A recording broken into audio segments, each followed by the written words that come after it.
Hi everybody, and welcome to another chat with Deb. Today we're going to be talking about something that you can use in your classroom to help promote student innovation. This is called Moonshot Thinking, and we're using a ThingLink interactive image to show different ways that you can promote moonshot thinking in your classroom. To begin with, you may be wondering what moonshot thinking is. I'm going to hover over to our interactive image right here, and you'll see that we have some different hotspots. So I'm going to go to the red hotspot to start, and there's an image here that shows what moonshot thinking is really all about. The whole idea here is that you have a huge problem, one that often may affect many people in the world. And what people are trying to do is come up with a radical solution to try to solve these problems of our world. And to do that, they often will use some type of breakthrough technology to help them solve that kind of problem. Some real-life examples are from Google. Google has adopted moonshot thinking to explain how they tackle some of today's biggest problems with modern technology. We're going to click on this hotspot right here. This site is called solveforx.com, and as we look at the different projects that Google's working on, we see a self-driving car project. There's the Project Loon balloon-powered internet for everyone. This balloon can hover up above where weather is in our atmosphere, and it can actually provide internet access for people in very far remote locations who do not have internet. Another example is Macony to help clean energy. You can read more by clicking on these learn more links. And then finally, we have something called Project Wing, which is a self-flying vehicle. And this is being developed for airspace management. All of these ideas can be learned about more here, and you can look at other projects. One of the most famous projects that came out of Project X would be Google Glass, if you remember just a few years back, which started a big movement in virtual reality.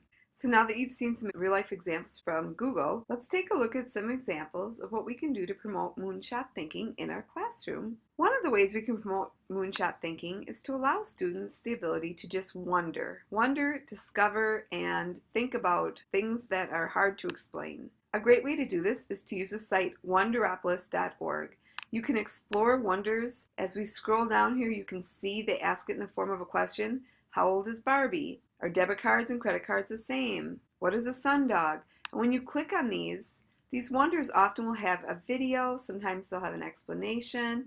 You can watch the videos, you can read about them. I think wonderopolis.org is great for students of all ages to explore and wonder how things work. This is a great site, so check that one out. Another great thing that you can start in your classroom to promote innovation and moonshot thinking is Genius Hour. On my ThingLink here, I have a hotspot to a video all about Genius Hour. There's a movement happening right now in classrooms all over the country that encourages students to explore their own passions and creativity. Students at all grade levels will be engaged like never before. I present to you Genius Hour. There are a lot of resources. I'll post some in my blog post for you to check out. To give your students what we call that 20% time to explore things that interest them, to work on things that interest them, that's really what Genius Hour is all about. And what better way to promote moonshot thinking than allow students some 20% time in their day? Another way to promote moonshot thinking in your classroom is to use something called design thinking. I have a video here that you can watch. Hi there. Have you noticed that the world is full of problems? There are big, hairy problems like poverty and disease and small annoyances like misplacing your keys.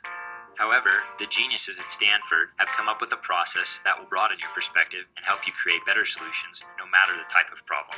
I'm going to put the link to a blog post that I posted in the Intel Engage community, and it is all about design thinking. And it truly is a way for students to have empathy toward others who have a problem and try to find solutions and help those folks that have that problem. Design thinking would be a great idea for any classroom trying to promote moonshot thinking. All right, another thing we can do is we can ask Google-proof questions to our students that promote higher level thinking. So Google-proof questions are the kinds of questions that when you try to search them in Google, you can't get a straight answer. There is no one right answer. What we're talking about here is the higher order in Bloom's taxonomy.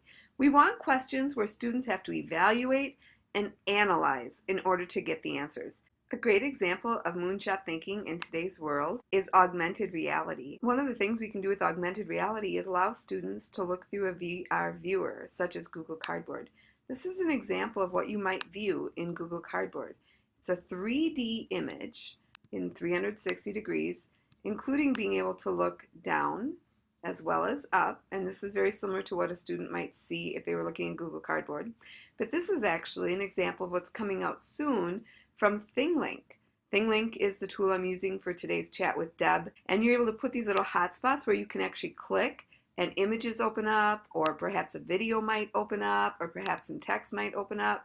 So it's really cool that students can experience this in a 3D viewer and be able to learn more content. I can put some links to some of these so that you can share these with your students. But what a great idea. This is coming out soon, and I'll put a link to the ThingLink VR editor that's going to allow you to create images just like the one you're looking at right now. Another possibility for VR, virtual reality, is Google Expeditions. Google Expeditions is a program that is currently happening right now, and as a matter of fact, as we speak, the Google folks are in Wisconsin. They have not come to visit my school yet, but they've gone to quite a few of my colleagues' schools. What happens with Google Expeditions is the folks from Google come in and they bring Google Cardboards with them, and they push out the Google Cardboard apps via an iPad to Google Cardboard, and the students in the classroom are able to view using viewers. This is a program that you can learn more about by coming to the site, and I will link to the site. But you'll see how they go right into a classroom, and the students in the classroom are able to actually view through the viewers. You can sign up right here, and they're going to be all across the United States. And now I'm going to share with you something that's kind of become quite popular at our school, and that is a 3D printer. Here I have a video I'd like to show you about two young men, not at our school, but at a different school, who used a 3D printer to do a bit of moonshot thinking to solve a problem that they were having at their school. Alright, my name's Tyler Richards. I'm a senior at Liberty North High School. And I'm Jonathan Thompson. I'm also a senior at Liberty North High School. And we like ketchup.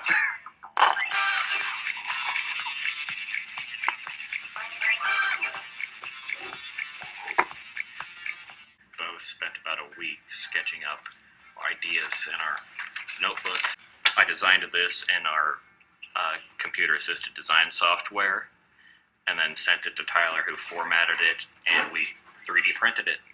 What an awesome way for boys to solve a problem, and a problem that could easily go beyond just their high school. I thought this was genius, and we have a 3D printer in our school right now that we've been using, and my colleague has been awesome about finding ways to use that printer to try to solve problems, or at least create things that help others with a problem or with something that they need. Alright, I hope you enjoyed this chat with Deb all about moonshot thinking. Please consider incorporating some of these ideas into your classroom. When you promote things like Genius Hour and design thinking, using a 3D printer, possibly using some VR, you expand your students' minds, and you never know what will come of that. You never know what kind of innovations will be inspired by the fact that you promoted some moonshot thinking in your classroom. Alright, until next time, I hope you're all doing well, and we'll talk again soon. Bye, everybody.